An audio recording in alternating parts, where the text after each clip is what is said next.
Hello प्यारे बच्चों, कैसे हैं आप सब। आशा करती हूँ आप सब अच्छे होंगे। आज मैं आपको कक्षा 6 का अध्याय नंबर 6 पढ़ाने जा रही हूँ, जिसका नाम है बादशाह और किसान। देखो बच्चों, अगर बादशाह किसी राज्य का अच्छा होता है तो प्रजा भी सुख और खुशहाल रहती है। अगर किसी राज्य का बादशाह लोभी होता है तो उसकी प्रजा खुश नहीं रहती है, लेकिन प्रजा के मन में उसके लिए उदार भाव हमेशा बना रहता है। ठीक है, तो ऐसी ही कहानी आज हम आपके सामने प्रस्तुत करने जा रहे हैं। ठीक है, प्रस्तुत पाठ में बताया गया है कि जिस राज्य का शासक लोभी, लालची और निरंकुश होता है, वहां की प्रजा कभी खुशहाल नहीं रहती, सबसे असंतोष और भय व्याप्त रहता है। जबकि एक उदार और लोभहीन राजा के प्रति प्रजा के मन में प्यार समाया रहता है और वहां हमेशा सुंदर वातावरण बना रहता है। हाय बकरी दो गांव खा गई। एक आदमी आगरा की सड़कों पर रोता चिल्लाता घूम रहा था। लोग आश्चर्य में थे कि भला बकरी गांव कैसे खा सकती है। आखिर यह खबर बादशाह अकबर तक पहुंची। बादशाह ने उसे दरबार में बुलाया। उस आदमी को उन्होंने देखते ही पहचान लिया। बादशाह को याद आया कि वे कुछ समय पहले आगरा के पास किसी गांव में गए थे। वे बहुत थक गए थे। यह आदमी उन्हें वहां गन्ने के एक खेत में मिला था। उन्होंने उनसे कहा था, भाई थोड़ा गन्ने का रस पिला सकते हो। एक दिन बादशाह अकबर आगरा के किसी गांव में गए थे और बहुत थक गए थे, तो उन्होंने एक आदमी से कहा था कि भाई थोड़ा गन्ने का रस पिला सकते हो। गन्ने के खेत में एक आदमी मिला था उससे। हाँ हाँ आप बैठिए, मैं अभी लाया। अकबर एक पेड़ की छाया में बैठ गए। वह किसान खेत में गया, एक गन्ना तोड़ा और एक बड़े लोटे में रस निकाल कर ले आया। ठीक है, अकबर वहीं बैठ गए थे और वो रस तोड़कर, गन्ना तोड़ा, रस लेकर आ गया लोटा भरकर। अकबर ने गन्ने का रस पिया तो बहुत खुश हुए। अरे वाह, ऐसा रस तो हमने पहले कभी नहीं पिया जी, और ये सिर्फ एक ही गन्ने का रस है क्या? एक गन्ने में इतना सारा रस? अकबर को बड़ा अचंभा सा हुआ। मैं बिल्कुल सच कह रहा हूं हुजूर, कमाल की बात है, एक ही गन्ने में इतना रस।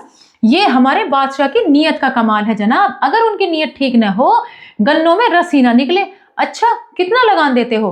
25 पैसे हुजूर। ये बहुत पहले की बात है, 25 पैसे उस वक्त बहुत हुआ करते थे। सिर्फ 25 पैसे? बादशाह ने हैरान होकर पूछा। फिर वे सोचने लगे कि ऐसे रस वाले गन्ने के खेत पर तो काफी रुपए लगान लगाना चाहिए। ठीक है, आगरा पहुंचते ही इसका लगान बढ़ा दूंगा। लगान मतलब एक किस्म से टैक्स जो होता है उसे। कुछ देर इधर उधर की बातें करने के बाद अकबर ने कहा, अच्छा भाई, चलने से पहले जरा एक लोटा रस और पिला दो। किसान लोटा लेकर चला गया। उसने एक गन्ना तोड़ा, लेकिन इस बार लोटा नहीं भरा। फिर एक के बाद एक 3-4 गन्ने तोड़े और उनका रस निकाला, फिर भी लोटा नहीं भरा। अकबर उसका इंतजार कर रहे थे, सोच रहे थे इस बार तो इसने देर कर दी। तभी किसान मुंह लटकाए हुए आया और लोटा बादशाह की तरफ बढ़ा दिया। लोटे में थोड़ा सा ही रस था, क्योंकि उसने 3-4 गन्ने तोड़ लिए, जब भी रस नहीं आ रहा था, है ना। अरे क्या बात है, इतना कम रस लेकर क्यों आए? कुछ नहीं हुजूर, लगता है अकबर बादशाह की नीयत बिगड़ गई है, उसी का असर है। उन्हें नहीं पता था कि अकबर बादशाह उनके सामने बैठे हुए हैं। उस आदमी को नहीं पता था, तो उन्होंने कहा शायद नीयत बिगड़ गई है अकबर बादशाह की, तो उसी का असर है। अब जो रसी नहीं निकल रहे थे, सारे गन्ने तोड़ लिए।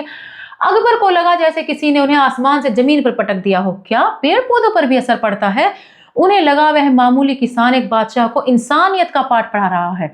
जहां नीयत अच्छी है वहां बरकत होती है, भंडार भरा रहता है। लालच और छोटापन आदमी को कभी सुखी नहीं बनाते। अकबर ने कहा, भाई तुम जानते हो मैं कौन हूं? किसान संशय पूर्वक बादशाह को देखने लगा। मैं बादशाह अकबर हूं। किसान ने घबरा कर पूछा, मैंने कोई गलत बात तो नहीं कह दी? नहीं, तुमने मुझे यह बात सिखाई है जो बड़े बड़े विद्वान गुरु भी अपने शासकों को नहीं सिखा पाते। आज से तुम्हारे खेत का लगान बिल्कुल माफ किया। जाओ इस बार लोटा भरकर रस ले आओ। किसान फिर से खेत में गया। इस बार फिर से एक ही गन्ने के रस से लोटा भर गया। वह बहुत खुश होकर दौड़ा आया। उसने लोटा आगे बढ़ा दिया। अकबर ने रस पिया, फिर पीपल का एक पत्ता लाकर बोले, हम इस पर तुम्हें 2 गांव देने का हुक्म लिख रहे हैं। एक पत्ता लिया पीपल का और अकबर ने कहा, मैं इस पीपल के पत्ते पर लिख रहा हूं कि तुम्हें 2 गांव मिलेंगे। तो उसे 2 गांव देने का हुक्म लिख रहे हैं। कल आगरा आना और पक्का कागज लिखवा लेना। तुम्हारे खाने पीने का इंतजाम इन गांवों की आमदनी से हो जाएगा।